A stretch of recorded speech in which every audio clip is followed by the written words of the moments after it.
Hello guys and welcome back to this channel, where today guys I'll be showing you how to download WhatsApp Business on your phone.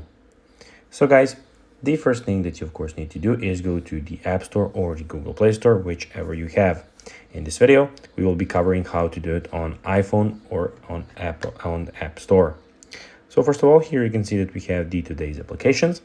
Here we have the games where you can check out on the all the games that the application has.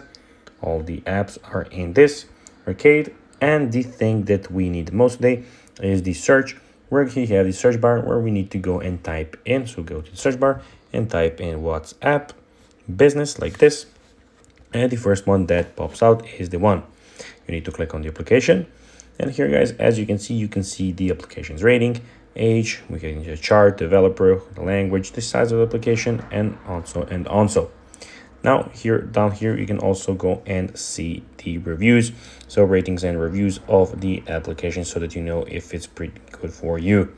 Then when you checked everything and you want to go and download it, all you need to do is click on the blue button Get,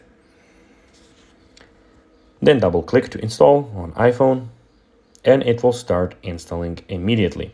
Then after installing, it will after downloading, it will immediately be installed again. So this application has about 200 megabytes, so it isn't a small application. So don't worry if it takes some time for it to download. As you can see, it's not that fast because the application is pretty large for the standards of applications. And now as you can see, when you got there, you just need to go and click open, and that's basically that. So guys, that is everything for this video. I hope that you found this video informative and entertaining, guys. If you did, don't forget to like this video, share it, subscribe to the channel, and put the notifications on. And guys, as always, I'll be seeing you in the next video. Bye guys.